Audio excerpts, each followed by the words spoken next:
ಓಂ ಶಾಂತಿ. ನಾವೆಲ್ಲ ಆತ್ಮರು ಆತ್ಮೀಯ ಸ್ಮೃತಿಯಲ್ಲಿ ಸ್ಥಿತರಾಗಿ ನಾವೆಲ್ಲ ಆತ್ಮರ ತಂದೆ ಒಬ್ಬ ಪರಮಾತ್ಮ ಶಿವನನ್ನು ಸ್ಮೃತಿಸುತ್ತಾ ಈ ಸತ್ಯವನ್ನು ಅರಿಯಲು ನಿಮಿತ್ತನಾಗಿರುವ ಪ್ರಜಾಪಿತ ಬ್ರಹ್ಮ ಜಗದಂಬಾ ಸರಸ್ವತಿ ಮಮ್ಮಾರವರನ್ನು ಸ್ಮೃತಿ ಮಾಡುತ್ತಾ ಈ ಒಂದು ಮುರಳಿ ಚಿಂತನೆಯನ್ನು ಪ್ರತಿದಿನ ಓಂ ಶಾಂತಿ ಟಿವಿ ಮುಖಾಂತರ ಆಲಿಸುತ್ತಿರುವ ಮತ್ತು ವೀಕ್ಷಿಸುತ್ತಿರುವ ನನ್ನೆಲ್ಲ ಸಹೋದರಾತ್ಮರಿಗೆ ಸ್ವಾಗತ, ಸುಸ್ವಾಗತ.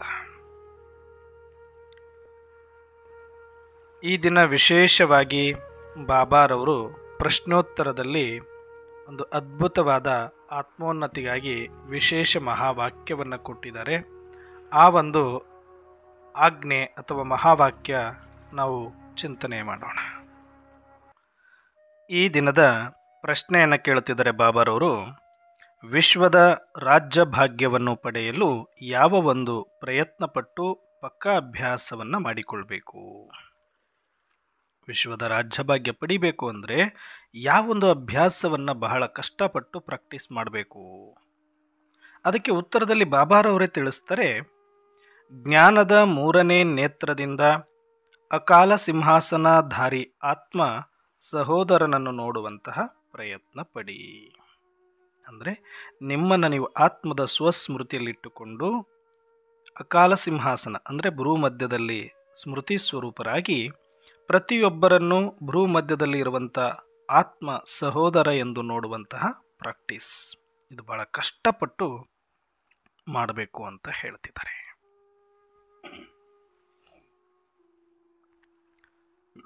ಕಳೆದ 2 ದಿನಗಳಿಂದ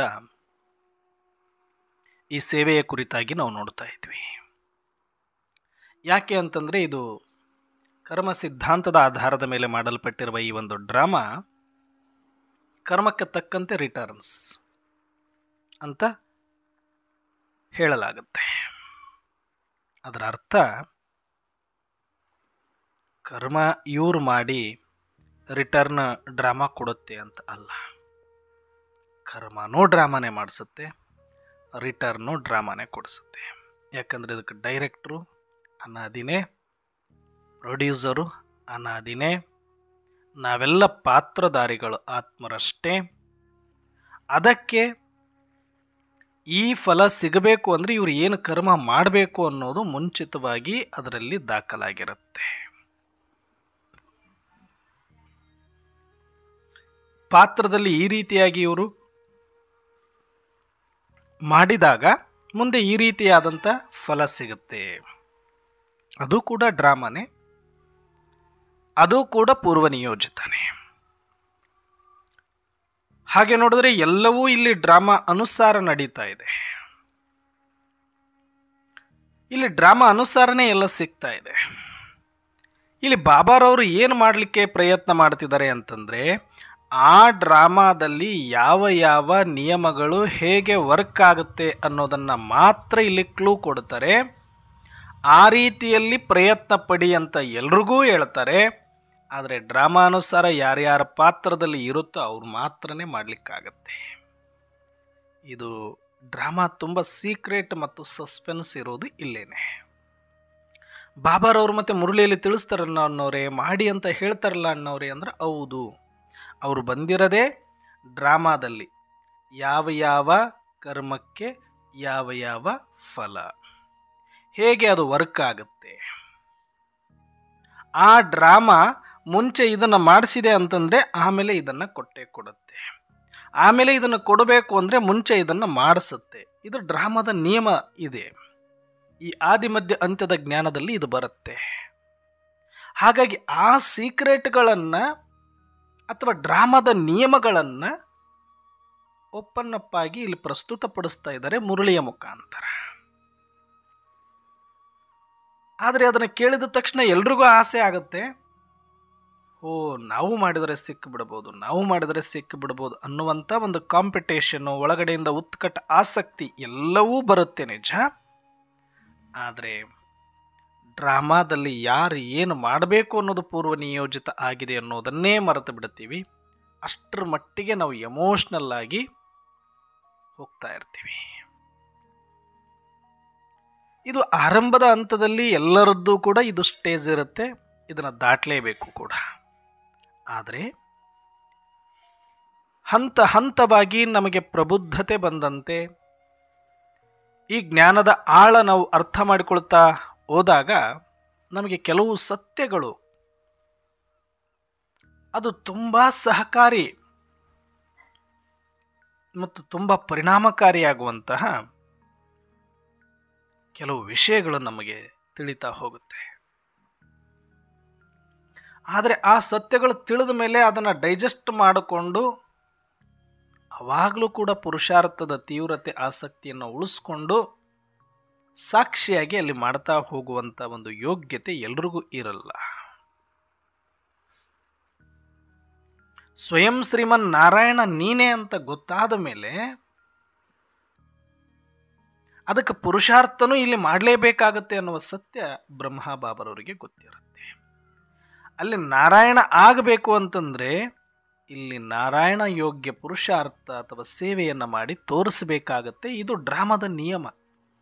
ಇಲ್ಲಿ ಸಲ್ಲದವರು ಅಲ್ಲಿಯೂ ಸಲ್ಲರಯ್ಯ ಅನ್ನುವಂಥ ಒಂದು ಬಸವಣ್ಣನವರ ವಚನ ಏನಿದೆ ಅಥವಾ ಮಹಾವಾಕ್ಯ ಏನಿದೆ, ಅದರಂತೆ ಈ ಸಂಗಮ ಯುಗದಲ್ಲಿ ನಾನು ಏನು ಮಾಡ್ತೇನೆ ಅನ್ನೋ ಆಧಾರದ ಮೇಲೆ ಅಲ್ಲಿ ಪದವಿ ನಿರ್ಧರಿತ ಆಗಿದೆ ಅನ್ನೋದನ್ನು ನನ್ನ ಸ್ಕೇಲ್, ಈ ಗಣಿತದಲ್ಲಿ ತಾಳೆ ನೋಡೋದು ಅಂತ ಹೇಳ್ತಾರೆ ನೋಡಿ.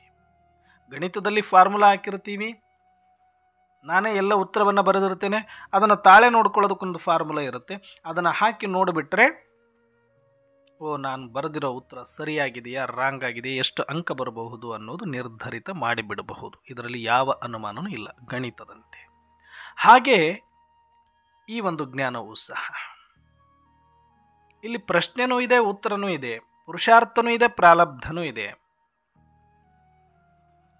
ಯಾರು ಈ ಸಂಗಮಯುಗದಲ್ಲಿ ಏನು ಮಾಡ್ತಾರೆ ಅದಕ್ಕೇನು ರಿಟರ್ನ್ಸ್ ಸಿಗಬಹುದು ಅನ್ನೋದು ಯಾರು ಬೇಕಾದರೂ ಮೆಜರ್ ಮಾಡ್ಬೋದು. ಇದನ್ನು ತೆರೆದ ಪುಸ್ತಕ ಇದ್ದಂತೆ, ಇದು ಯಾರದು ಕೂಡ ಮುಚ್ಚಿಟ್ಟಿಲ್ಲ ಬಾಬರವರಲ್ಲಿ. ಎಲ್ಲದಕ್ಕೂ ಇಲ್ಲಿ ರಿಟರ್ನ್ಸ್ ಇದ್ದೇ ಇದೆ.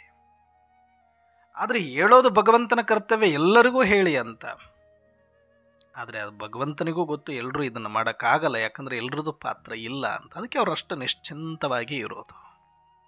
ಬ್ರಹ್ಮನು ನಿಶ್ಚಿಂತವಾಗಿ ಬೆಟ್ಟದ ಮೇಲೆ ತಪಸ್ಸು ಮಾಡಲಿಕ್ಕೆ ಕೂತ್ಕೊಂಡಿದ್ದು ಇಷ್ಟೆಲ್ಲ ಸತ್ಯಗಳು ರಿವೀಲ್ ಆದ ಮೇಲೂ, ಸ್ವಯಂ ನಾರಾಯಣ ಅಂತ ಘೋಷಿಸಿದ ಮೇಲೇನು, ಎಲ್ಲರ ಜವಾಬ್ದಾರಿ ನನ್ನ ಮೇಲೆ ಇದೆ ಅಂತ ಗೊತ್ತಾದ ಮೇಲೂ ಕೂಡ ಅಲುಗಾಡದಂಗೆ ಬೆಟ್ಟದ ಮೇಲೆ ಕೂತ್ಕೊಂಡು ತಪಸ್ಸಲ್ಲಿ ಮುಳುಗುತ್ತಾರೆ ಅಂತಂದರೆ, ನಾರಾಯಣ ಅಂತ ತೋರಿಸಿದ ಮೇಲೆ ಅದಕ್ಕೆ ಮೊದಲು ನಾನು ಯೋಗ್ಯನಾಗುವ ಪುರುಷಾರ್ಥ ಇಲ್ಲೇ ಮಾಡಬೇಕಾಗತ್ತೆ.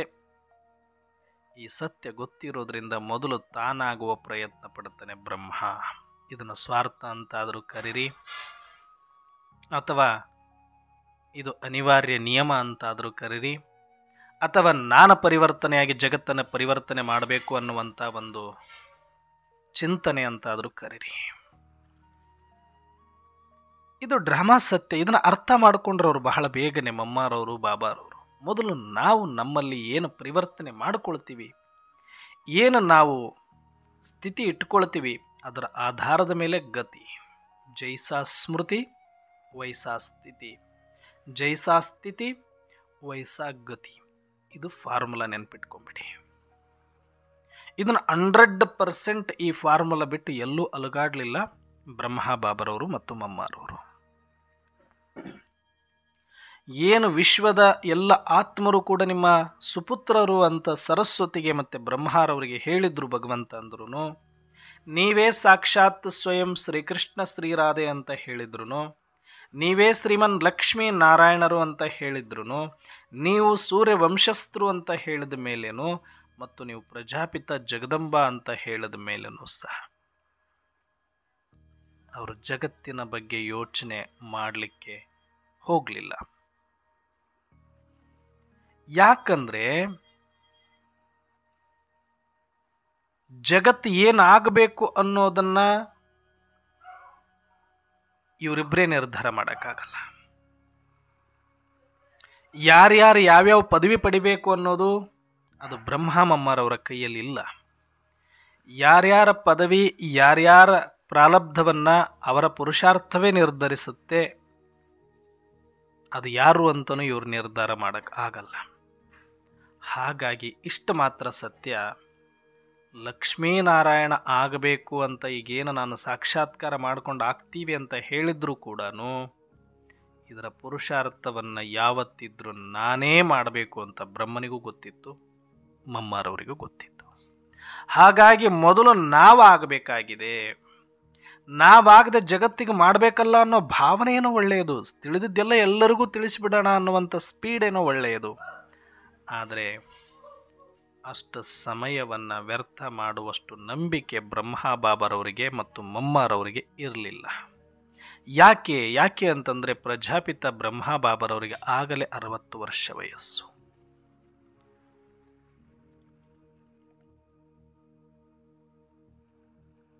ಹಾಗಾಗಿ ಇಲ್ಲಿ ಮೊದಲು ನಾವು ಪುರುಷಾರ್ಥ ಮಾಡಿ ನಾವು ಯೋಗ್ಯರಾದ ಮೇಲೆ ಜಗತ್ತನ್ನು ಯೋಗ್ಯ ಮಾಡಲಿಕ್ಕೆ ನಾವು ನಿಮಿತ್ತರಾಗೋದರಲ್ಲಿ ಅರ್ಥ ಇದೆ. ಅಲ್ಲಿಯ ತನಕ ಸುಮ್ಮನೆ ಕೂತ್ಕೊಂಡ್ಬಿಟ್ರು, ಒಂದು ರೂಮಲ್ಲಿ ಇಬ್ಬರೇ ಕೂತ್ಕೊಂಡ್ಬಿಟ್ರು ಅಂತಲ್ಲ. ಅದು ಏನು ನಡಿಬೇಕು, ಡ್ರಾಮಾನುಸಾರ ಯಾವ ಪ್ರಮಾಣದಲ್ಲಿ ನಡಿಬೇಕು, ಅದು ಪಾತ್ರಗಳು ಬರ್ತಾ ಹೋದರು, ಒಂದು ಸಂಘಟನೆ ಆಗ್ತಾ ಹೋಯಿತು. ಆ ಸಂಘಟನೆಯ ಒಂದು ಮನೆಯ ಜವಾಬ್ದಾರಿಯಂತೆ ಇಬ್ಬರು ಕೂಡ ನಿಭಾಯಿಸ್ತಾ ಬಂದರು ಅಷ್ಟೇ. ಆದರೆ ಜಗದಂಬಾ ಮತ್ತು ಬ್ರಹ್ಮ ಜಗತ್ತಿನ ಸರ್ವಾತ್ಮರ ತಂದೆ ತಾಯಿಯಾಗಿ ಏನು ಸ್ಪೀಡ್ ತೋರಿಸ್ಬೇಕಿತ್ತು ಆ ಸ್ಪೀಡಿಗೆ ಅವರು ಹೋಗಲಿಲ್ಲ, ಆ ಉಚ್ಚಾಟಕ್ಕೆ ಅವ್ರ ಕೈ ಹಾಕಲಿಲ್ಲ. ಆ ಒಂದು ಭ್ರಮೆಯಲ್ಲಿ ಇಬ್ಬರೂ ಕೂಡ ಬರಲಿಲ್ಲ. ಯಾಕಂದರೆ ಇದು ಎಲ್ಲವೂ ಪೂರ್ವ ನಿಯೋಜಿತ ಅಂತ ಇದ್ದ ಮೇಲೆ ಅದು ಎಲ್ಲವೂ ಆಯಾ ಕಾಲಕ್ಕೆ ಆಗೇ ಆಗತ್ತೆ. ಎಲ್ಲವನ್ನೂ ಮಾಡುವ ತಾಕತ್ತಿರೋದು ಡ್ರಾಮಕ್ಕೆ. ಆದರೆ ನನ್ನ ಪಾತ್ರವನ್ನು ನಿಗದಿ ಮಾಡಿದ್ದು ಡ್ರಾಮನೇ. ಆದರೆ ಈಗ ಪ್ರಾರಬ್ಧ ಸಿಗಬೇಕು ಅಂದರೆ ಆ ಪುರುಷಾರ್ಥವನ್ನು ಮಾತ್ರ ನಾನು ಮಾಡಬೇಕಾಗಿತ್ತೇ, ನನ್ನ ಹೊರತು ಇದನ್ನು ಯಾರೂ ಮಾಡಲಿಕ್ಕೆ ಸಾಧ್ಯ ಇಲ್ಲ ಅನ್ನುವ ಒಂದು ಸತ್ಯ ಏನಿದೆ, ಇದು ಬಹಳ ಆಳವಾಗಿ ತಗೊಂಡಿದ್ದರು ಬ್ರಹ್ಮ ಮತ್ತು ಮಮ್ಮ. ಹಾಗಾಗಿ ಅವರು ಹಗಲೂ ರಾತ್ರಿ ಹಗಲೂ ರಾತ್ರಿ ಹಗಲೂ ರಾತ್ರಿ ಹಗಲೂ ರಾತ್ರಿ ದೇಹ ಭಾನವನ್ನು ಬಿಟ್ಟು ಆತ್ಮ ಅಭಿಮಾನವನ್ನು ಬೆಳೆಸಿಕೊಳ್ಳುವ, ಆತ್ಮಿಕ ಸ್ಮೃತಿಯನ್ನು ಪಕ್ಕಾ ಮಾಡಿಕೊಳ್ಳುವ ಅಭ್ಯಾಸವನ್ನು ನಿಂತರು, ಕುಂತರು, ಮಲಗಿದ್ರು, ಓಡಾಡಿದ್ರು ಅಭ್ಯಾಸ ಮಾಡ್ತಾ ಬಂದರು. ಎಷ್ಟು ದಿನ? ಏನೋ 1 ತಿಂಗಳು, 2 ತಿಂಗಳು, 3 ತಿಂಗಳು, 6 ತಿಂಗಳು, ವರ್ಷ ನಶೆ ಇದೆ ಮಾಡಿಬಿಡ್ತಾರೆ, ಅಥವಾ ನಾವು ಮಾಡಿಬಿಟ್ಟಿವಿ ಅಂದ್ಕೊಂಡು ಓಡೋಗ್ಬಿಡ್ತಾರೆ ಅಂದರೆ ಇಲ್ಲ. ಸಾಕ್ಷಾತ್ಕಾರ ಆಗಿತ್ತು. ಮುರಳಿಗಳು ಓದಿಸ್ತಾ ಇದ್ರು, ಚಿತ್ರಗಳು ಬರೆಸ್ತಾ ಇದ್ರು, ಒಂದು ಮನೆ ಥರ ಯಜ್ಞ ನಡೀತಾ ಇತ್ತು ನಿಜ. ಆದರೆ ಜಗತ್ತಿನ ಜನಗಳಿಗೆ ತಿಳಿಸ್ಬೇಕನ್ನೋ ಉತ್ಕಟ ಇದ್ರೂ ಕೂಡ ಅಲ್ಲಿಗಾಡಲಿಲ್ಲ ಬ್ರಹ್ಮ ಮತ್ತು ಮಮ್ಮ. ಯಾಕೆ ಅಂದರೆ ಇದು ಮೌಸಿಕ ಗರ್ತೋಡೆ ಹೀ ಹೇ. ಲಕ್ಷ್ಮೀನಾರಾಯಣ ಆಗೋದು ಅಂದ್ರೇನು ಸುಮ್ಮನೆ ಮಾತಾ? ನಾವೇನು ಮಾಡಿದ್ದೀವಿ ಈಗ? ಅದಕ್ಕೆ ಭಗವಂತ ಬಂದರೂ ಜ್ಞಾನ ಕೊಟ್ಟರು ಇದನ್ನು ತಿಳಿಸ್ತೀವಿ, ಇಷ್ಟ ಆದರೆ ಆಗೋದಿಲ್ಲ. ಇದನ್ನು ಯಾರು ಬೇಕಾದರೂ ಮಾಡ್ಬೋದು ಗಿಳಿಪಾಠದ ಥರ. ಆದರೆ ಆ ಸ್ವರೂಪದಲ್ಲಿ ಸ್ಥಿತರಾಗುವ ಕೆಲಸ ನಾನೇ ಮಾಡಬೇಕಾಗತ್ತೆ. ಮುಂದೆ ಈ ಜ್ಞಾನವನ್ನು ತಿಳಿಸ್ಲಿಕ್ಕೆ ಯಾರು ಬೇಕಾದರೂ ನಿಮಿತ್ತ ಆಗ್ಬೋದು, ಎಲ್ಲಿಗೆ ಬೇಕಾದರೂ ಇದು ಹೋಗಿ ಮುಟ್ಟಬಹುದು, ಅದು ಡ್ರಾಮಾ ಮಾಡಿಸಿಕೊಳ್ಳುತ್ತೆ. ಆದರೆ ಲಕ್ಷ್ಮೀನಾರಾಯಣರಾಗುವ ಪುರುಷಾರ್ಥ ನಾನೇ ಮಾಡಬೇಕಾಗತ್ತೆ ಅಂತ ಬ್ರಹ್ಮ ಮಮ್ಮಾರವರಿಗೆ ಗೊತ್ತಿರೋದ್ರಿಂದ ಕಾಂಪಿಟೇಷನಲ್ಲಿ ಬಿದ್ದವ್ರ ಥರ ಮಾಡ್ಕೊಂಡ್ಬಿಟ್ರು. ಅವರು ಹೆಚ್ಚಿನದು ಯಾವುದನ್ನು ಯೋಚನೆ ಮಾಡಲಿಲ್ಲ. ನಾವಿಷ್ಟೆಲ್ಲ ನಮ್ಮ ಕೈಲಾದಷ್ಟು ಮಾಡ್ತಾ ಇದ್ರು ಕೂಡ ನಮಗೆ ಬೇರೆಯವ್ರನ್ನ ನೋಡಿ ಅಯ್ಯೋ ಅವರಷ್ಟು ಮಾಡೋಕ್ಕಾಗ್ತಿಲ್ಲ, ಇವರಷ್ಟು ಮಾಡೋಕ್ಕಾಗ್ತಿಲ್ಲ, ನಾನು ಅದನ್ನು ಮಾಡಬೇಕಾಗಿತ್ತು, ನಾನು ಇದನ್ನು ಮಾಡಬೇಕಾಗಿತ್ತು. ಊರುಪಕಾರದ ಮಾತುಗಳು ತುಂಬ ಮಾತಾಡ್ತೀವಿ ನಾವು. ಅಣ್ಣವರೇ ನನಗೆ ಅವರಿಗೆಲ್ಲ ಜ್ಞಾನ ಕೊಡಬೇಕಂತ ಇಷ್ಟ, ನನಗೆ ಅವರಿಗೆಲ್ಲ ಕರ್ಕೊಂಡು ಹೋಗ್ಬೇಕಂತ ಇಷ್ಟ, ನನಗೆ ಇವರಿಗೆಲ್ಲ ಇದು ಮಾಡಬೇಕಂತ ಇಷ್ಟ, ಆ ಊರಲ್ಲಿ ಅದನ್ನು ಮಾಡಬೇಕಂತ ಇಷ್ಟ. ಊರಿಗತ್ತು ಆ ಥರ ಆಗಬಾರ್ದು. ನಾವು ಊರಿಗತ್ತು ಕಣ್ಣು ಕಳ್ಕೊಂಡ್ರೆ ಭಾವನಾತ್ಮಕವಾಗಿ ಎಮೋಷ್ನಲ್ ಆದರೆ ಇದರಲ್ಲಿ ಯಾವ ಲಾಭನೂ ಇಲ್ಲ. ಇದು ಜ್ಞಾನ ಮಾರ್ಗ. ಇಲ್ಲಿ ಭಾವನೆಗಳಿಗಿಂತ ಯಥಾರ್ಥ ಸತ್ಯಕ್ಕೆ ಪ್ರಾಮುಖ್ಯತೆ ಕೊಡ್ತಾ ಹೋಗಬೇಕಾಗತ್ತೆ ನಾವು. ಅಂದರೆ ಇಲ್ಲಿ ಮೊದಲು ನಾನೇನಾಗಬೇಕು ಅನ್ನೋದನ್ನು ನನ್ನ ಪುರುಷಾರ್ಥವೇ ನಿರ್ಧರಿಸುತ್ತೆ. ಹಾಗಾಗಿ ನನ್ನ ಪುರುಷಾರ್ಥದ ತೀವ್ರತೆಯನ್ನು ನಾನೇ ಹೆಚ್ಚಿಸಿಕೊಳ್ಬೇಕು. ಬಹಳಷ್ಟು ಆತ್ಮರು ಏನು ಅನ್ಕೊಂಡ್ಬಿಡ್ತಾರೆ, ಪುರುಷಾರ್ಥದಲ್ಲಿ ಇಲ್ಲಿ ಮತ್ತೆ ಏನು ಬರುತ್ತೆ ಗೊತ್ತಾ? ಜ್ಞಾನ, ಯೋಗ, ಧಾರಣ, ಸೇವಾ. ಈ 4 ಹಂತಗಳಲ್ಲಿ ಪರ್ಫೆಕ್ಟ್ ಆಗ್ತಾ ಹೋಗಬೇಕು. ಮೊದಲು ಜ್ಞಾನ, ಯೋಗ, ಧಾರಣ ಇವು 3ಕ್ಕೆ ಒತ್ತು ಕೊಡಬೇಕು. ಇವು 3ಕ್ಕೆ ಪಕ್ಕ ಪ್ರಾಮುಖ್ಯತೆ ಕೊಡಬೇಕು. ಜ್ಞಾನ ಅಂದರೆ ಯಾವ ಸತ್ಯವನ್ನು ಬ್ರಹ್ಮಬಾಬರವರು ಅರ್ಥಕೊಂಡಿದ್ರು, ಯಾವ ಸತ್ಯವನ್ನು ಮಮ್ಮಾರವರು ಅರ್ಥ ಮಾಡ್ಕೊಂಡಿದ್ರು, ಅವರ ಸಮಾನ ಸತ್ಯವನ್ನು ನಾವು ಅರ್ಥ ಎಂದು ಮಾಡಿಕೊಳ್ತೇವೆಯೋ, ಅವರ ಸಮಾನ ಎಂದು ನನಗೆ ಆತ್ಮ ಪರಮಾತ್ಮದ ಸತ್ಯ, ಡ್ರಾಮದ ಸತ್ಯ ಯಥಾರ್ಥವಾಗಿ ಅರ್ಥ ಆಗುತ್ತೋ, ಆವಾಗ ನಾವು ಬಾಪ್ ಸಮಾನ್, ಮಮ್ಮ ಸಮಾನ್ ಜ್ಞಾನದ ಸಬ್ಜೆಕ್ಟಲ್ಲಿ ಆಗ್ತೀವಿ. ಇದನ್ನು ನಾವು ಮಾಡ್ಕೊಳ್ಳೋಕೆ ರೆಡಿ ಇಲ್ಲ. ಏನು ಅರ್ಥ ಆಗಿದೆ ಅಂತಂದರೆ, ಏನೋ ಒಂದು ಸ್ವಲ್ಪ ಅಯ್ಯೋ ನಮಗದೆಲ್ಲ ಅರ್ಥ ಆಗಲ್ಲ ಅಣ್ಣವ್ರೆ, ನಾವೆಷ್ಟೆಲ್ಲ ಓದಿಲ್ಲ ಅಣ್ಣವ್ರೆ, ನಮಗಷ್ಟೆಲ್ಲ ಗೊತ್ತಾಗಲ್ಲ ಅಣ್ಣವ್ರೆ ಅಂದರೆ ಇಲ್ಲಿ ಯಾರು ಎಕ್ಸ್ಕ್ಯೂಸ್ ಕೊಡೋರಿಲ್ಲ ನಿಮಗೆ. ನೀವು ಮಾತೇ ಇರಿದಿರೋ, ನೀವು ಓದಿರೋರಿದ್ದೀರೋ, ನೀವು ಡಬಲ್ ಡಿಗ್ರಿ ಮಾಡ್ಕೊಂಡಿದ್ದೀರೋ, ನಿಮಗೆ ಅರ್ಥ ಆಗದಂಗೆ ನಾಟಕ ಮಾಡ್ತಿದ್ದೀರೋ, ಇದು ಇಲ್ಲಿ ಯಾರು ಕೇಳೋದಿಲ್ಲ. ನೀವೇನು ಕಾರಣ ಕೊಟ್ಟರೂ ಕೂಡ ನಿಮ್ಮನ್ನು ಕಾರಣ ಕೊಡೋದ್ರಿಂದ ಯಾರು ಪಾಸ್ ಮಾಡೋಕ್ಕಾಗಲ್ಲ ಪರೀಕ್ಷೆಯಲ್ಲಿ. ಇದನ್ನು ಅರ್ಥ ಮಾಡ್ಕೊಂಬಿಡಿ ನೀವು. ಅಯ್ಯೋ ನಮ್ಮ ಮನೆಯಲ್ಲಿ ತುಂಬ ಕೆಲಸ, ನನಗೆ ಓದ್ಲಿಕ್ಕೆ ಆಗಲಿಲ್ಲ ಮೇಷ್ಟ್ರಿ ಅಂತ ಹೇಳಿದ್ರೆ ಮೇಷ್ಟ್ರಿಂದ 5 ಮಾರ್ಕ್ಸ್ ಎಕ್ಸ್ಟ್ರಾ ತಗೋ ಅಂತ ಹಾಕಕ್ಕೆ ಬರೋಲ್ಲ. ಅಲ್ಲಿ ನಿನ್ನ ಮನೆ ಪರಿಸ್ಥಿತಿ ಏನಿದೆ, ಮುನಿ ಪರಿಸ್ಥಿತಿ ಏನಿದೆ ಮ್ಯಾಟ್ರ್ ಆಗಲ್ಲ. ಇಲ್ಲಿ ಎಕ್ಸಾಮಲ್ಲಿ ಹೆಂಗೆ ಪರೀಕ್ಷೆ ಬರಿತೀಯ ಅದರ ಆಧಾರದ ಮೇಲೆ ಮಾರ್ಕ್ಸ್. ಹೇಗೋ ಹಾಗೆ ಈ ವಿಶ್ವವಿದ್ಯಾಲಯ, ಇದು ಯೂನಿವರ್ಸಿಟಿ, ಇದು ಫೇಕ್ ಅಲ್ಲ, ಇದು ರಿಯಲ್. ಇದು ಇಲ್ಲಿ ನಾವು ಓಡ್ತಾ ಇರೋ ಸ್ಪೀಡು ಇವತ್ತು ಎಷ್ಟರ ಮಟ್ಟಿಗೆ ಆಗಿದೆ ಅಂತಂದರೆ, ವಿಶ್ವದಾದ್ಯಂತ ಹೋಗ್ಬಿಟ್ಟಿದ್ದೀವಿ, 140 ದೇಶಗಳನ್ನು ಮುಟ್ಟುಬಿಟ್ಟಿದ್ದೀವಿ ಅಂತ ಹೆಮ್ಮೆಯಿಂದ ಇದೆ ತಟ್ಟುಕೊಂಡು ಹೇಳ್ಕೊತೀವಿ. ಬಟ್ ತುಂಬ ಸತ್ಯ ಏನು ಗೊತ್ತಾ? ಎಷ್ಟು ಆತ್ಮರು ನಾವು ಆತ್ಮಸಾಕ್ಷಿಯಾಗಿ ಒಪ್ಕೊಳ್ಳೋಣ, ಬ್ರಹ್ಮ ಸಮಾನ ಮಮ್ಮ ಸಮಾನ ಜ್ಞಾನವನ್ನು ನಾನು ಅರ್ಥ ಮಾಡ್ಕೊಂಡಿದ್ದೀನಿ, ಈ ವಿಚಾರದಲ್ಲಿ ನಾನು ಸ್ಪಷ್ಟವಾಗಿದ್ದೀನಿ, ಬಾಪ್ ಸಮಾನ್ ಜ್ಞಾನ ಸಬ್ಜೆಕ್ಟಲ್ಲಿ ಆಗಿದ್ದೀನಿ ಅನ್ನೋ ಆತ್ಮತೃಪ್ತಿ ಎಷ್ಟು ಆತ್ಮರಿಗಿದೆ ನೋಡೋಣ. ಚೆಕ್ ಮಾಡ್ಕೊಳ್ಳಿ. ನನ್ನ ಪ್ರಕಾರ ನಾನು ಅಂದುಕೊಂಡಂತೆ ಇಲ್ಲಿಯ ತನಕ ಎಲ್ಲ ಮಹಾರಥಿಗಳ ಕ್ಲಾಸನ್ನು ನಾನು ಕೇಳ್ತಾ ಇದ್ದೀನಿ.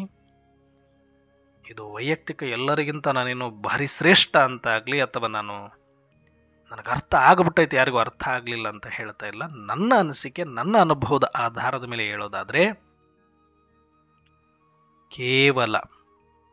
ಕೇವಲ 1% ಆತ್ಮರಿಗೂ ಜ್ಞಾನ ಸಬ್ಜೆಕ್ಟಲ್ಲಿ ಬ್ರಹ್ಮ ಮಮ್ಮ ಸಮಾನ್ ಆಗಿಲ್ಲ.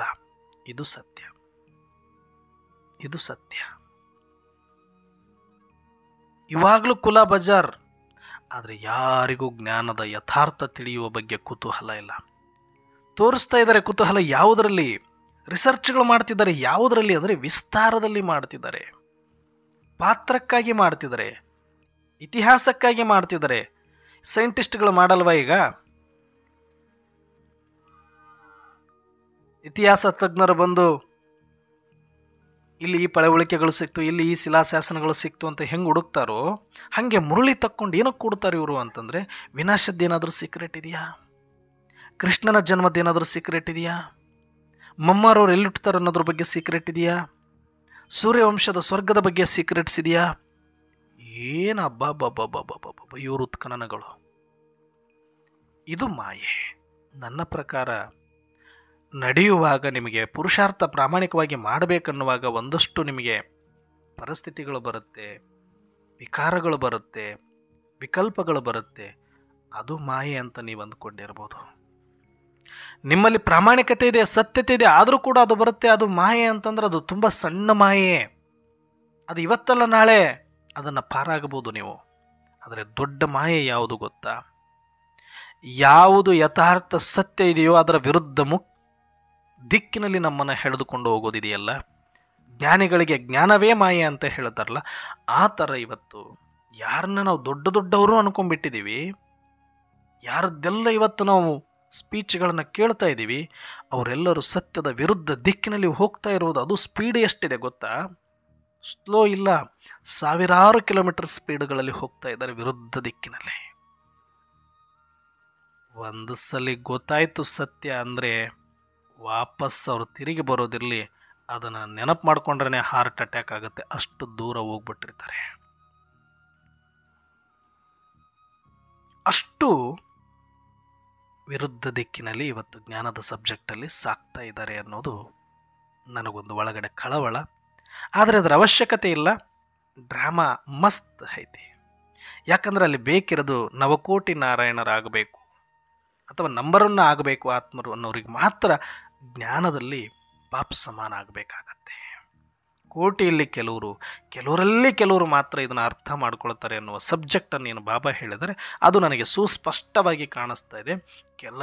ಕೆಲವು ಆತ್ಮರು ಮಾತ್ರ ಬ್ರಹ್ಮ ಮಮ್ಮ ಸಮಾನ್ ಜ್ಞಾನದಲ್ಲಿ ಸಮಾನ ಆಗೋದು. ಇದು ಬಾಪ್ ಸಮಾನ ಅಂದ್ರೆ ಒಂದೇ ಆಗ್ಬಿಡ್ತಾರೆ, ಒಂದೇ ಸಲಕ್ಕೆ ಅಂತಿಮದಲ್ಲಿ ಅಲ್ಲ, ಸ್ಟೆಪ್ ಬೈ ಸ್ಟೆಪ್ ಹೋಗಬೇಕಾಗತ್ತೆ. ಮೊದಲು ಜ್ಞಾನದಲ್ಲಿನೇ ನಿಮಗೆ ಕ್ಲಾರಿಟಿ ಇಲ್ಲ ಬಾಬಾ ಸಮಾನ ಮಮ್ಮ ಸಮಾನ ಅಂದರೆ ಇನ್ನು ಅವ್ರ ಸಮಾನ ಯೋಗ ಎಲ್ಲಿ ಮಾಡಲಿಕ್ಕಾಗುತ್ತೆ? ತಿಳುವಳಿಕೆ ಕರೆಕ್ಟ್ ಇದ್ರೆ ತಾನೆ, ಮೊದಲು ಫಾರ್ಮುಲಾ ಕರೆಕ್ಟ್ ಇದ್ರೆ ತಾನೆ ಅದನ್ನು ಅಪ್ಲೈ ಮಾಡಲಿಕ್ಕಾಗತ್ತೆ. ಇದು ಫಸ್ಟ್ ಸಬ್ಜೆಕ್ಟ್. ಇನ್ನು ಯೋಗ ಅಂತ ಬಂದಾಗ ಎಷ್ಟು ಬ್ರಹ್ಮಬಾಬರವರು ಎಷ್ಟು ಮಮ್ಮಾರವರು ಆತ್ಮದ ಸ್ಮೃತಿ ಅಭ್ಯಾಸವನ್ನು ಮಾಡಿದ್ರು ಪ್ರಾಮಾಣಿಕವಾಗಿ ಕೇಳ್ಕೊಳ್ಳೋಣ. ನಮ್ಮನ್ನು ನಾವು ಅಷ್ಟು ಆತ್ಮದ ಹುಚ್ಚು ಹಿಡಿದಿದೆಯಾ ನಮಗೆ? ನಿಜವಾಗ್ಲೂ ಹಿಡಿದಿದೆಯಾ ಅಂತ ಕೇಳಿದ್ರೆ ಇಲ್ಲ.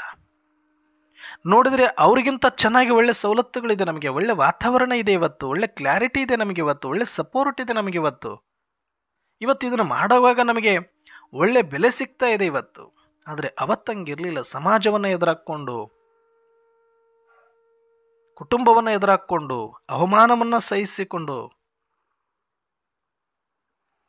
ಭಯದಲ್ಲಿ ಪುರುಷಾರ್ಥ ಮಾಡುವ ಪರಿಸ್ಥಿತಿಯಲ್ಲಿದ್ದರು ಅವರವತ್ತು. ಯಾವುದೊಂದು ಅವರಿಗೆ ಸಂಪನ್ಮೂಲಗಳು ಇರಲಿಲ್ಲ. ಒಂದು ಆಹಾರ ಆಗಿರ್ಬೋದು, ಸಾರಿಗೆ ಆಗಿರ್ಬೋದು, ಯಾವುದೊಂದು ಕೂಡ ಸಂಪನ್ಮೂಲಗಳ ಸೌಕರ್ಯ ಇಲ್ಲದೇ ಎಲ್ಲವನ್ನೂ ಕೂಡ ಮಾಡಿಕೊಂಡು ಅದರ ಮಧ್ಯದಲ್ಲಿ ಅಭ್ಯಾಸ. ಬಟ್ ಇವತ್ತು 24 ಗಂಟೆ ಕೂತ್ಕೊಂಡು ಈ ಅಭ್ಯಾಸ ಮಾಡಿದರೂ ನಮಗೆ ಯಾರೂ ಕೇಳೋರಿಲ್ಲ. ನಾವು ಸ್ಟಾಕ್ ಇಟ್ಕೊಂಡು ಸಾಮಗ್ರಿಗಳನ್ನು ಇಟ್ಕೊಂಡ್ರು ನಮಗೆ ಯಾರೂ ಇಲ್ಲಿ ಏನೂ ಮಾಡೋರಿಲ್ಲ. ಮತ್ತು ಇವತ್ತು ಇಂಥ ಕೆಲಸ ಮಾಡ್ತೀವಿ ಅಂದರೆ ತುಂಬ ಆದರ ಗೌರವಗಳು ಮರ್ಯಾದೆ ಸಿಗ್ತಾ ಇರುವಂಥ ಸಮಯ. ಆದರೆ ಇವತ್ತು ನಾವು ಮಾಡಲಿಕ್ಕೆ ತಯಾರಿಲ್ಲ.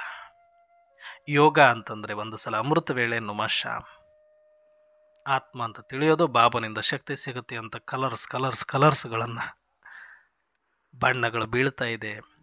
ನೀಲಿ ಬಣ್ಣಕ್ಕೊಂದು ಕತೆ, ಹಸಿರು ಬಣ್ಣಕ್ಕೊಂದು ಕತೆ, ಬಣ್ಣಗಳನ್ನು ನೋಡಿ ಬಣ್ಣದ ಲೋಕದಲ್ಲಿ ಬಣ್ಣದ ಮಾಯೆಗೆ ಒಳಗಾಗಿಬಿಟ್ಟಿದ್ದೀವಿ ನಾವು ಇವತ್ತು.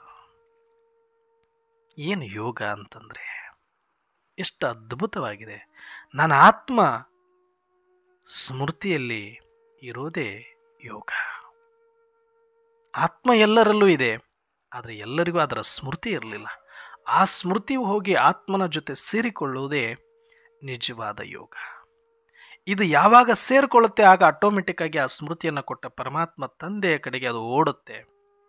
ಅವರ ನೆನಪು ಸೂಕ್ಷ್ಮವಾಗಿ ಸದಾಕಾಲ ಆತ್ಮಕ್ಕೆ ಇರುತ್ತೆ. ಇದನ್ನೇ ರಾಜ್ ಯೋಗ್ ಅಂತ ಕರೀತಾರೆ. ಇಲ್ಲಿ ಯಾವುದೇ ಪಾತ್ರದ ಭಯ ಆಗಲಿ, ಪಾತ್ರದ ಆಸಕ್ತಿ ಆಗಲಿ ಇರೋದಿಲ್ಲ, ಪಾತ್ರದ ಭಾವನೆ ಇರೋದಿಲ್ಲ. ನಾನೊಂದು ಆತ್ಮ, ನಾನು ಚೈತನ್ಯ, ನಾನು ಸಂಪೂರ್ಣ, ನಾನು ಸಂಪನ್ನ, ನಾನು ಅವಿನಾಶಿ ಎನ್ನುವ ಆತ್ಮದ ಅತೀಂದ್ರಿಯ ಸುಖದಲ್ಲಿ ಸದಾಕಾಲ ಸ್ಮೃತಿ ಸ್ವರೂಪರಾಗುವ ಅಭ್ಯಾಸ ಮಾಡೋದು. ಇದು ಯೋಗ. ಇದರಲ್ಲಿ ನಾವು ಬಾಬಾ ಸಮಾನ ಮಮ್ಮ ಸಮಾನ ಆದಾಗ ಎರಡನೇ ಸಬ್ಜೆಕ್ಟಲ್ಲಿ ನಾವು ಬಾಪ್ ಸಮಾನ್. ಇನ್ನು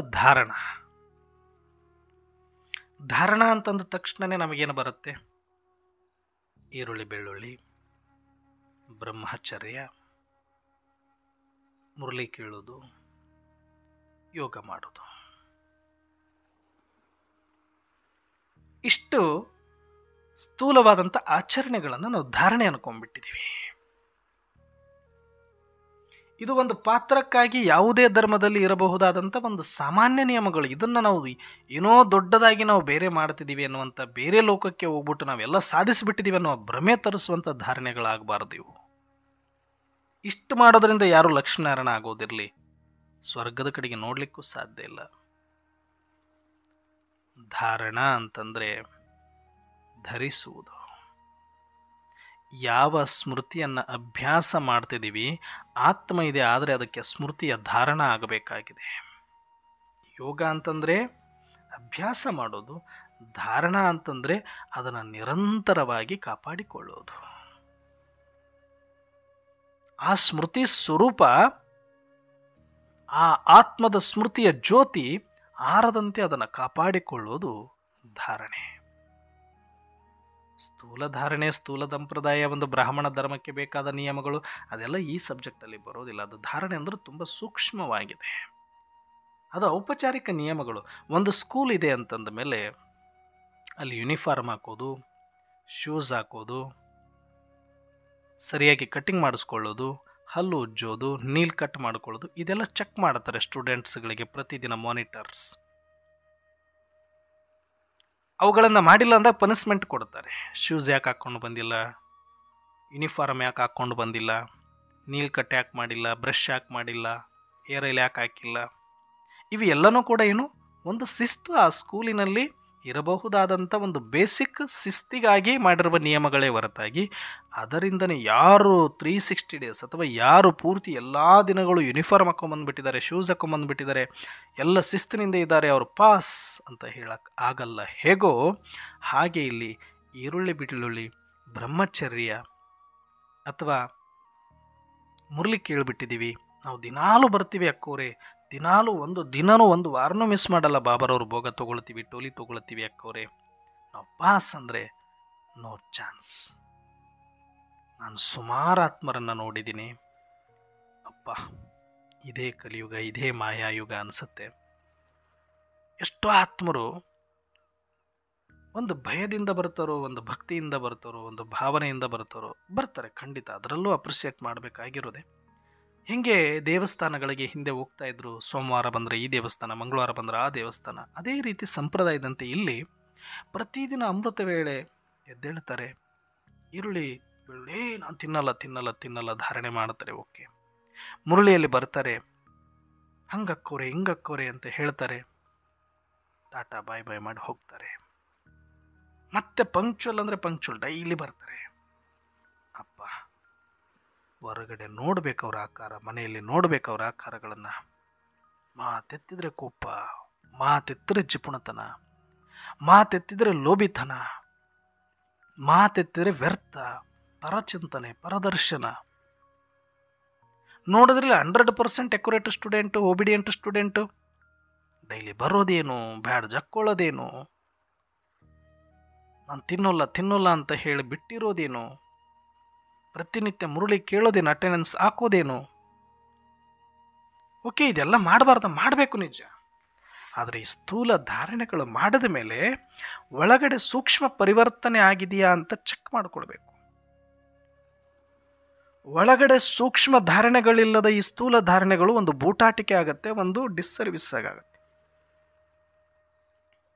ದಿನಾಲೂ ಸ್ಕೂಲಿಗೆ ಹೋಗ್ತೀನಿ ಅಂತ ಹೇಳಿಬಿಟ್ಟು ಒಂದಕ್ಷರನೂ ಕಲಿದೇ ಇರುವ ಮಗು ಎಷ್ಟು ತಂದೆ ತಾಯಿಗೆ ಮೋಸನೋ, ಅಷ್ಟೇ ಈ ಆತ್ಮರಿಂದ ಯಜ್ಞಕ್ಕೆ ಮೋಸ.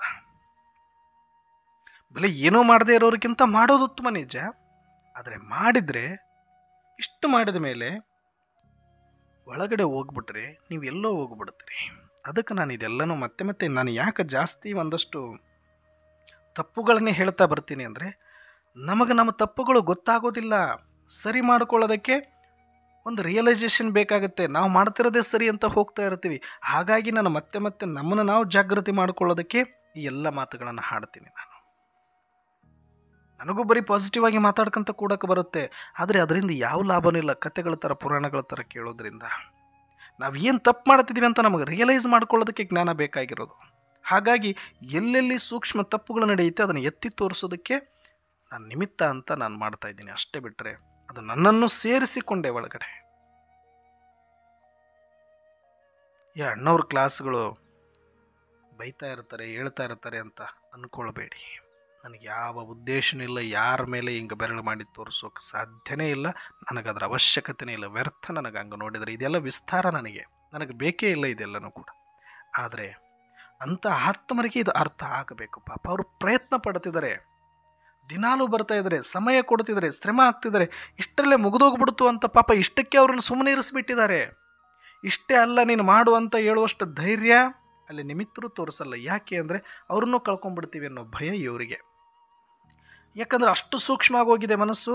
ನಿಮಿತ್ತರು ಒಂದು ಮಾತು ಏನಾದರೂ ಅಂದುಬಿಟ್ರೆ ಅಲ್ಲಿ ಕ್ಲಾಸು ಕಟ್ಟಾಗ್ಬಿಡುತ್ತೆ.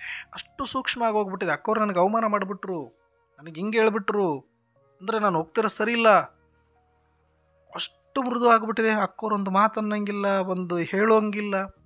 ಕೆಲವರು ಅಷ್ಟು ಸೂಕ್ಷ್ಮ ಆಗಿಬಿಟ್ಟಿರ್ತಾರೆ. ಹಾಗಾಗಿ ಅಕ್ಕವ್ರು ಬರೋದಾದರೂ ಬರ್ತಿದ್ದಾರೆ, ಏನೋ ಮಾಡ್ಕೊಳ್ತಾ ಇದ್ದಾರೆ, ಹೇಳೋದೇ ಬೇಡ ಅಂತ ಎಷ್ಟೋ ಜನ ನಿಮಿತ್ತರು ಕೂಡ ಬಿಟ್ಟು ಬಿಡ್ತಾರೆ. ಆದರೆ ನಾನಂತೂ ಅಂಥವ್ರನ್ನ ಎಚ್ಚರಿಸಲೇಬೇಕಲ್ಲ, ಯಾರಾದರೂ ಒಬ್ಬರು ಅವ್ರಿಗೆ ಅರ್ಥ ಮಾಡಿಸ್ಬೇಕಲ್ಲ ಅನ್ನೋ ಪ್ರಯತ್ನದಲ್ಲಿ ಇದೆಲ್ಲ ನಾನು ಮಾತಾಡ್ತಾ ಹೋಗ್ತಾ ಇದ್ದೀನಿ ಅಷ್ಟೇ. ಇದು ಎಲ್ಲರಿಗೂ ಅಪ್ಲಿಕೇಬಲ್.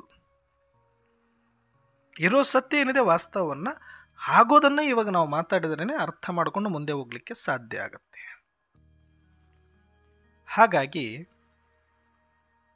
ನಾವು ಧಾರಣೆ ಅಂತಂದರೆ ಇದೆಲ್ಲ ಹೊರಗಡೆ ಹೇಗೆ ಒಂದು ಸ್ಕೂಲಲ್ಲಿ ಯೂನಿಫಾರ್ಮ್ ಅಥವಾ ಸ್ಥೂಲವಾದ ನಿಯಮಗಳಿದೆಯೋ ಹಾಗೆ ಇಲ್ಲಿನೂ ಕೂಡ ಬ್ರಹ್ಮಚರ್ಯ ಆಗಿರ್ಬೋದು, ಆಹಾರ ಪದ್ಧತಿ ಆಗಿರ್ಬೋದು, ದಿನನಿತ್ಯ ಮುರಳಿ ಕೇಳೋದು, ದಿನಾಲು ನುಮಾಶ್ಯಾಮ ಅಮೃತ ಹೇಳಿ ಯೋಗ ಮಾಡೋದು, ಇದು ಎಲ್ಲನೂ ಕೂಡ ಏನಿದೆ ಸ್ಥೂಲ ಧಾರಣೆ. ಇನ್ನು ಒಳಗಡೆ ಮನಸ್ಸಿಗೆ ಧಾರಣೆಗಳಿದೆ. ಏನು ಮನಸ್ಸಿನ ಧಾರಣೆಗಳು?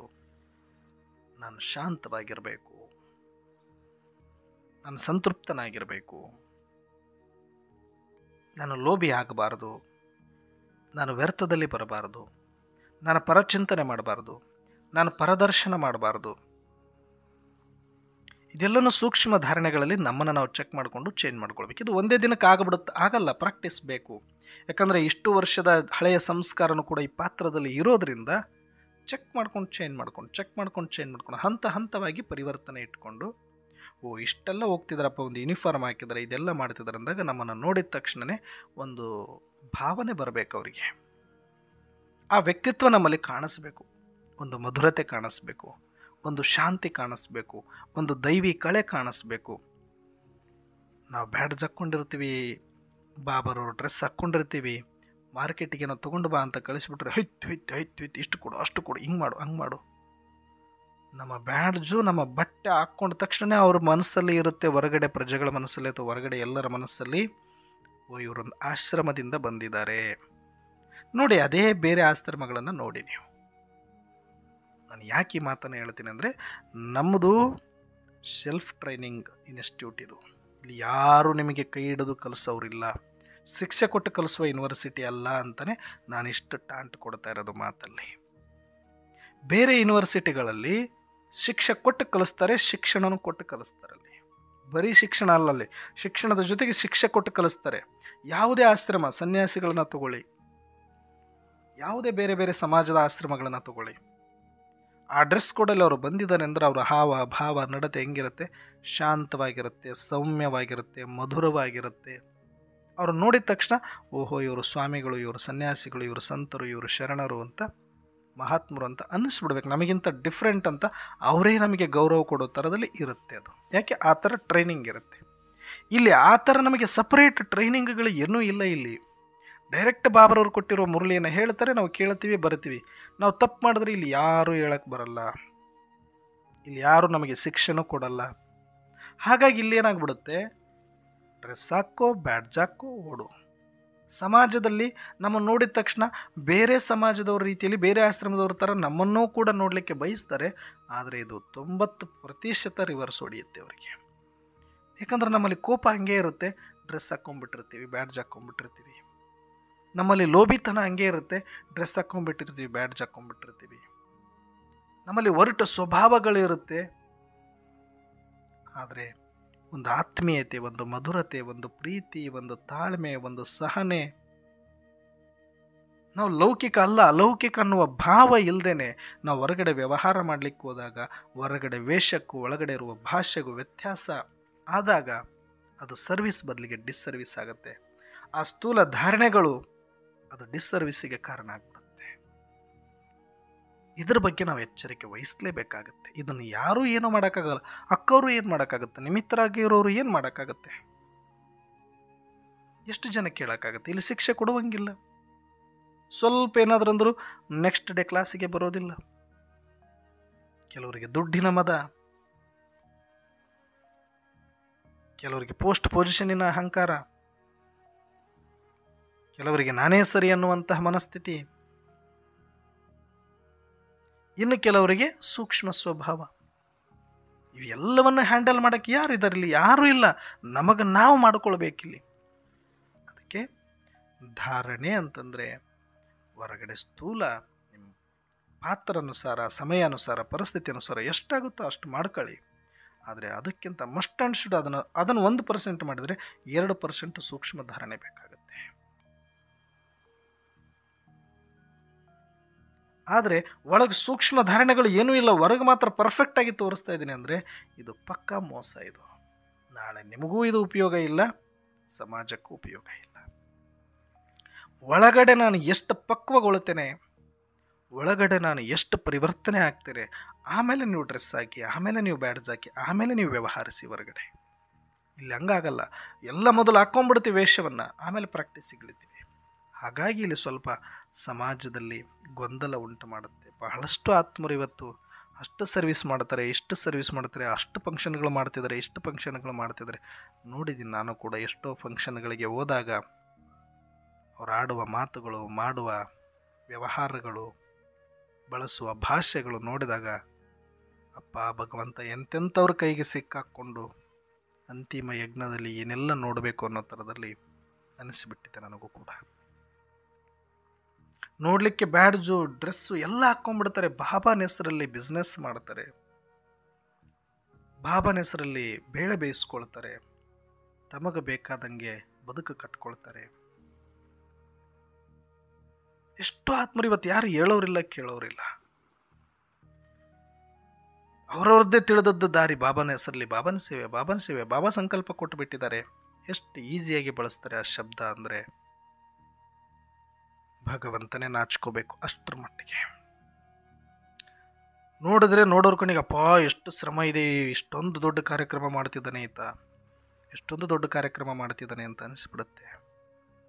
ಅಲ್ಲೋಗಿ 4 ಜನಕ್ಕೆ ಕೇಳಿದ್ರೆ ಗೊತ್ತಾಗುತ್ತೆ, ಅಯ್ಯೋ ಅವನದೇನು ಕೇಳ್ತೀರಿ ಬಿಟ್ರಿ ಅಂತ. ಇದೇ ಶಬ್ದಗಳು ಬಂದಿರೋದಕ್ಕೆ ನಾನು ಅದನ್ನೇ ಬಳಸ್ತಾ ಇದ್ದೀನಿ. ಯಾಕೆ ಅಂದರೆ ಇದು ಅರ್ಥ ಆಗಬೇಕು. ಅಂತಂಥ ಪುಣ್ಯಾತ್ಮರು ಉಟ್ಕೊಂಡಾಗ ವೈಯಕ್ತಿಕ ಅವ್ರು ಹೆಂಗಾದ್ರಿಲ್ಲಿ ವೈಯಕ್ತಿಕ ವಿಚಾರಗಳಿದ್ದರೆ ನಾವು ಕೈ ಹಾಕೋದು ಬೇಡದು. ಅವ್ರವ್ರ ಪಾತ್ರ, ಅವ್ರವ್ರ ಬಲಹೀನತೆ, ಅವ್ರವ್ರದ್ದು ಪುರುಷಾರ್ಥ. ಪಬ್ಲಿಕಲ್ಲಿ ಬಂದಾಗ ಬಹಳ ಸೂಕ್ಷ್ಮವಾಗಿರಬೇಕು ಅಂತ ಹೇಳ್ತಾ ಇರೋದು. ಹಾಗಾಗಿ ಧಾರಣೆ ಅಂತಂದರೆ ಬರೀ ಸ್ಥೂಲ ಧಾರಣೆ ಮಾಡಿಕೊಂಡು ನಾವೆಲ್ಲ ಪಾಸ್ ಆಗಿಬಿಡ್ತೀವಿ, ನಾವು ಭ್ರಮೆಯಲ್ಲಿ ಇರಬೇಡಿ ಅನ್ನೋದಕ್ಕೆ ನಾನು ಇಷ್ಟೆಲ್ಲ ಅಂಡರ್ಲೈನ್ ಮಾಡಿ ಹೇಳ್ತಾ ಇರೋದು. ಒಳಗಡೆ ಸೂಕ್ಷ್ಮ ಧಾರಣೆಗಳಂದರೆ ನಾನು ಕೋಪ ಕಡಿಮೆ ಮಾಡ್ಕೊಳ್ಬೇಕು, ಹೊರಟು ಭಾಷೆ ಕಡಿಮೆ ಮಾಡ್ಕೊಳ್ಬೇಕು, ಸಹನೆ ಹೆಚ್ಚು ಮಾಡ್ಕೊಳ್ಬೇಕು, ಸ್ವೀಕಾರ ಮನೋಭಾವ ಇರಬೇಕು. ಆದರೆ ಇದೆಲ್ಲ ಸೂಕ್ಷ್ಮ ಧಾರಣೆ ಆಗಬೇಕು ಅಂತಂದರೆ ನೀವು ಪ್ರಾಕ್ಟೀಸ್ ಮತ್ತೆ ಆತ್ಮದ್ದೇ ಮಾಡಬೇಕು. ಏನು ಆತ್ಮದ್ದು? ನಿಮ್ಮನ್ನು ನೀವು ಆತ್ಮ ಆತ್ಮ ಆತ್ಮ ಆತ್ಮ ಆತ್ಮ ಆತ್ಮ ಅಂತ ತಿಳಿಯೋದು, ಆತ್ಮದ ಸ್ಮೃತಿ ಅಭ್ಯಾಸ ಮಾಡೋದು, ಆತ್ಮದ ಸ್ವಧರ್ಮ ಶಾಂತಿಯಲ್ಲಿ ಇರೋದು. ನಾನು ಆತ್ಮ ಅಂದಾಗ ನಾನು ಸಂತೃಪ್ತ, ನಾನು ಸಂಪನ್ನ, ನಾನು ಸಂಪೂರ್ಣ ಅಂತ ಬರಬೇಕು. ನನ್ನ ಆತ್ಮ ಅವಿನಾಶಿ ಅಂತ ಬರಬೇಕು. ನನ್ನ ಆತ್ಮ ಪರಮಾತ್ಮನ ಮಗು ಅಂತ ಬರಬೇಕು.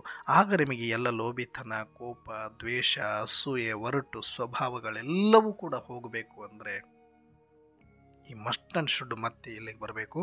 ಇದೇ ಧಾರಣೆ. ಯಾವುದು? ಆತ್ಮ ಸ್ಮೃತಿ ಸ್ವರೂಪರಾಗಿರಬೇಕು. ಅದು ಯೋಗ. ಅದನ್ನು ಸದಾಕಾಲ ಕಾಪಾಡಿಕೊಳ್ಳೋದ್ರ ಕಡೆಗೆ ಗಮನ ಇಟ್ಟಿರಬೇಕು. ಅದೇ ಧಾರಣೆ.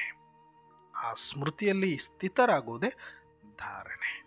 ಇದರಲ್ಲಿ ಬಾಬಾ ಸಮಾನ್, ಮಮ್ಮ ಸಮಾನ್ ಆದಾಗ 3ನೇ ಸಬ್ಜೆಕ್ಟಲ್ಲಿ ನಾವು ಬಾಪ್ ಸಮಾನ್.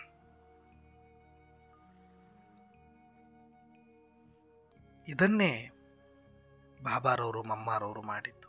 ಜ್ಞಾನ, ಯೋಗ, ಧಾರಣೆ 3 ಸಬ್ಜೆಕ್ಟ್ ಕೂತಲ್ಲೇ ಮಾಡಿಬಿಟ್ರು. ಕೂತಲ್ಲೇ ಮಾಡೋದು. ಇದೇನು ಓಡಾಡ್ಕೊಂಡು ಮಾಡಬೇಕು, ಏನೋ ತೋರಿಸ್ಕೊಂಡು ಮಾಡಬೇಕು, ಏನೋ ಡಿಫ್ರೆಂಟಾಗಿ ಮಾಡಬೇಕು, ಏನೂ ಇಲ್ಲ. ಇಷ್ಟೇ ನಾನು ಆತ್ಮ ಅಂತ ತಿಳ್ಕೊಳ್ಳೋದು ಜ್ಞಾನ. ಆ ಸ್ಮೃತಿಯನ್ನು ಜೋಡಿಸಿಕೊಳ್ಳೋದು ಯೋಗ. ಆ ಜೋಡಿಸ್ಕೊಂಡಿರುವ ಸ್ಮೃತಿಯನ್ನು ಕಾಪಾಡಿಕೊಳ್ಳೋದು ಇಡೀ ದಿನ ಧಾರಣೆ. ಇದನ್ನು ಪಕ್ಕ ಮಾಡ್ಕೊಂಡ್ಬಿಟ್ರು. ಅದಕ್ಕೆ ಪರಿಸ್ಥಿತಿಗಳು ಅವ್ರಿಗೆ ಎಷ್ಟೆಲ್ಲ ಬಂತು, ಬೆಂಕಿ ಹಚ್ಚಲಿಕ್ಕೆ ಬಂದರು, ಕೊಲೆ ಮಾಡಲಿಕ್ಕೆ ಬಂದ್ರು, ಅವ್ರ ಹತ್ರ ಆಟ ನಡೀಲಿಲ್ಲ. ಯಾಕೆ ಅಂದರೆ ಅವರು ಧಾರಣಾ ಮೂರ್ತಿಗಳಾಗಿದ್ದರು, ಸ್ಮೃತಿ ಸ್ವರೂಪ ಸ್ಥಿತಿವಂತರಾಗಿದ್ದರು. ಸ್ಥಿತಿಯ ಗತಿ ಏನು ಅಂದರೆ ಅಲ್ಲಿ ಶಾಂತಿ ನಿರ್ಮಾಣ ಆಗಿತ್ತು. ಆ ಶಾಂತಿಯ ಕುಂಡದೊಳಗಡೆ ಅಶಾಂತಿ ಒಳಗಡೆ ಬರಲಿಕ್ಕೆ ಸಾಧ್ಯ ಆಗಲಿಲ್ಲ. ಇದು ಪ್ರಾಕ್ಟಿಕಲ್ ಫಾರ್ಮುಲಾ. ಇದನ್ನು ನಾವು ಅರ್ಥ ಮಾಡಿಕೊಳ್ಬೇಕು. ಎಲ್ಲಿಯ ತನಕ ಈ ಸತ್ಯ ನಮಗೆ ಅರ್ಥ ಆಗೋದಿಲ್ವೋ ಅಲ್ಲಿಯ ತನಕ ನಾವು ಸೇವೆ ಅಂತ ಹೊಡ್ತಾ ಇದ್ದರೆ ಯಾವ ಉಪಯೋಗನೂ ಇರುವುದಿಲ್ಲ. ಕೊನೆಯ ಸಬ್ಜೆಕ್ಟ್ ಸೇವೆ. ಇವತ್ತು ಎಲ್ಲರೂ ಇದರಲ್ಲಿ ಕೂಡ ವಿಸ್ತಾರದಲ್ಲಿ ಹೋಗಿದ್ದೀವಿ. ಎಷ್ಟರ ಮಟ್ಟಿಗೆ ಅಂದ್ರೆ ತುಂಬ ಇಡೀ ಜಗತ್ತನ್ನೇ ನಾವು ತಿರುಗಿ ನೋಡುವಂತೆ ಮಾಡಿದ್ದೀವಿ. ನಿಜ, ಸೇವೆಯಲ್ಲಿ ತುಂಬ ಎಕ್ಸ್ಟ್ರೀಮ್ ಆಗಿ ನಾವು ಮಾಡ್ತಾ ಇದ್ದೀವಿ. ಇದರ ಹಿಂದೆ ಬ್ರಹ್ಮ ಮಮ್ಮ ಆದಿರತ್ನರ ಪರಿಶ್ರಮ ತುಂಬ ಇದೆ. ಇನ್ನು ಸೀನಿಯರ್ ಅಕ್ಕಂದರು ಸರೆಂಡರ್ ಸಿಸ್ಟರ್ಸ್ದು ತುಂಬ ಸೇವೆ ಪರಿಶ್ರಮ ಬಲಿದಾನಗಳಿದೆ. ಅದನ್ನು ನಾವು ಯಾವತ್ತೂ ಅಲ್ಲಗಳಿಲಿಕ್ಕೆ ಆಗೋದಿಲ್ಲ. ತುಂಬ ಪರಿಶ್ರಮ ಪಟ್ಟು ಕಟ್ಟಿದ್ದಾರೆ. ಆದರೆ ಈಗ ಕಟ್ಟಬೇಕಾದಾಗ ಅವರು ತುಂಬ ಕಷ್ಟಪಟ್ಟು ಧಾರಣೆ ಇಟ್ಕೊಂಡು ಇಷ್ಟೆಲ್ಲ ಮಾಡಿದ್ದಾರೆ ನಿಜ. ಆದರೆ ಕಟ್ಟಿರೋದನ್ನು ಉಳಿಸ್ಕೊಳ್ಳೋದ್ರಲ್ಲಿ ನಾವು ತುಂಬ ಅಂದರೆ ತುಂಬ ಅವಸರ ಮಾಡ್ತಾ ಇದ್ದೀವಿ. ಏನಾಗ್ತಾ ಇದೆ ಅಂದರೆ ಇವತ್ತು ಸೇವೆ ಒಂದು ಸಬ್ಜೆಕ್ಟನ್ನು ಇಟ್ಕೊಂಡಿದ್ದೀವಿ. ಒಂದು ಕರ್ಮಣ ಸೇವೆಯಲ್ಲಿ ಸ್ಪೀಡಾಗಿ ಹೋಗ್ತಾ ಇದ್ದೀವಿ, ಧನ ಸೇವೆಯಲ್ಲಿ ಸ್ಪೀಡಾಗಿ ಹೋಗ್ತಾ ಇದ್ದೀವಿ, ವಾಚಾ ಸೇವೆಯಲ್ಲಿ ಸ್ಪೀಡಾಗಿ ಹೋಗ್ತಾ ಇದ್ದೀವಿ. ಆದರೆ ಮನಸ್ಸಾ ಸೇವೆ ಮಾಡೋರ ಸಂಖ್ಯೆ ತುಂಬ ಕಡಿಮೆ ಇದೆ. ಯಾಕಂದರೆ ಅದಕ್ಕೆ ತುಂಬ ಪರಿಶ್ರಮ ಮತ್ತು ಅಭ್ಯಾಸದ ಅವಶ್ಯಕತೆ ಇದೆ. ಆದರೆ ಮನಸ್ಸಾ ಸೇವೆ ಮಾಡುವಷ್ಟು ಕೂಡ ಅಭ್ಯಾಸವನ್ನು ಮಾಡಲಿಕ್ಕೆ ಯಾರ ಹತ್ರ ಸಮಯ ಇಲ್ಲ ಅಂತ ಹೇಳ್ತಾರೆ. ಯಾರಿಗೂ ಆಸಕ್ತಿನೂ ಇಲ್ಲ, ಕೂತ್ಕೊಳ್ಳೋಕೆ ಆಗ್ತಾನೆ ಇಲ್ಲ. ಓಡೋದು ಕೊಟ್ಟರೆ ಎಷ್ಟಾದರೂ ಓಡ್ತಾರೆ. ಕರ್ಮಣ ಸೇವೆ ಕೊಡಿ, ಧನ ಸೇವೆ ಕೊಡಿ, ನೀವು ಎಷ್ಟಾದರೂ ಕೇಳೋಕೋರೆ ನಾವು ಕೊಡ್ತೀವಿ, ಏನಾದರೂ ಸೇವೆ ಹೇಳೋಕೋರೆ ಮಾಡ್ತೀವಿ, ಎಷ್ಟಾದರೂ ಕೋರ್ಸು ಪ್ರದರ್ಶನ ಮಾಡೋಕ್ಕೆ ಹೇಳೋಕೋರೆ ಮಾಡ್ತೀವಿ, ಭಾಷಣ ಮಾಡ್ತೀವಿ.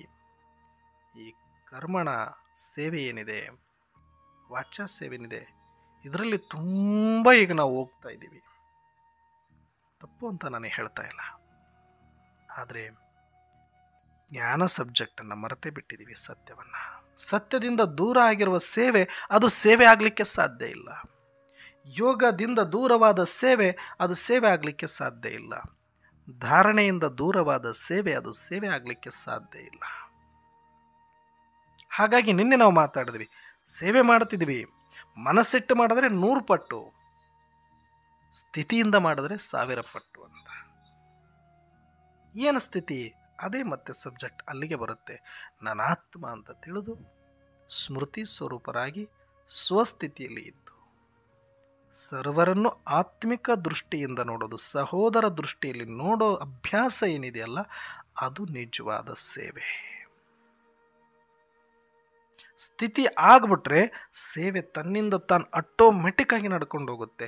ಇದು ನಿರಾಕಾರ ಸೇವೆ, ಆತ್ಮೀಯ ಸೇವೆ. ಯಥಾರ್ಥವಾಗಿ ನಮ್ಮಿಂದ ಜಗತ್ತು ಈ ಸಮಯದಲ್ಲಿ ಬಯಸುವಂಥ ಸೇವೆ ಈ ಆತ್ಮೀಯ ಸೇವೆ. ನಾನು ಆತ್ಮ ಅನ್ನುವ ಸ್ಮೃತಿ ಸ್ವರೂಪನಾಗಿ ಆ ಸ್ಥಿತಿಯಲ್ಲಿ ಇದ್ದು ಸರ್ವರನ್ನು ಆತ್ಮದ ದೃಷ್ಟಿಯಲ್ಲಿ ನೋಡುವಂತಹ ಸಹೋದರತ್ವ ಭಾವವನ್ನು ಇವತ್ತು ಜಗತ್ತಿಗೆ ಕೊಡಬೇಕಾಗಿದೆ. ಇದು ಆ್ಯಕ್ಚುಲ್ ಈಗಾಗಬೇಕಾಗಿರುವ ಸೇವೆ. ಆದರೆ ಇದು ಜ್ಞಾನ ಇಲ್ಲದೆ, ಯೋಗ ಇಲ್ಲದೆ, ಆ ಧಾರಣೆ ಇಲ್ಲದೆ ಸ್ಥೂಲ ಸೇವೆಗಳಿಂದ ಇದನ್ನು ನಾನು ಫುಲ್ಫಿಲ್ ಮಾಡಲಿಕ್ಕೆ ಯಾರಿಂದನೂ ಸಾಧ್ಯ ಇಲ್ಲ. ಹಾಗಾಗಿ ನಾವೆಲ್ಲರೂ ಬರೀ ಸ್ಥೂಲ ಸೇವೆಯಲ್ಲಿ ಎಲ್ಲ ಮಾಡಿಬಿಟ್ಟಿದ್ದೀವಿ, ನಾವೆಲ್ಲ ಪಡ್ಕೊಳ್ತೀವಿ ಅನ್ನೋ ಭ್ರಮೆಯಲ್ಲಿ ಇರೋದು ಬೇಡ. ಸೂಕ್ಷ್ಮ ಸೇವೆಗಳು ಅಂದರೆ ಮನಸ್ಸನ್ನು ಒಂದಷ್ಟು ಶಾಂತವಾಗಿಟ್ಟುಕೊಂಡು ರಾಗದ್ವೇಷಗಳನ್ನು ಬಿಟ್ಟು ಪರಚಿಂತನೆ ಪರದರ್ಶನವನ್ನು ಬಿಟ್ಟು ವ್ಯರ್ಥದಿಂದ ಮುಕ್ತರಾಗಿ ನಾವೆಲ್ಲ ಆತ್ಮ ಅಂತ ತಿಳಿದು ಎಲ್ಲರನ್ನ ನನ್ನ ಸಹೋದರಾತ್ಮರು ಎಂದು ಸ್ತ್ರೀ ಪುರುಷ ಎನ್ನುವ ಭೇದ ಭಾವ ಇಲ್ಲದೆ ಆತ್ಮೀಯ ದೃಷ್ಟಿಯಲ್ಲಿ ಬರೋಣ, ಆತ್ಮಿಕ ಸೇವೆ ಮಾಡೋಣ ಅಂತ ಹೇಳ್ತಾ ಇವತ್ತಿನ ಚಿಂತನೆ ಮುಕ್ತಾಯ ಮಾಡ್ತಾ ಇದ್ದೇನೆ. ಓಂ ಶಾಂತಿ.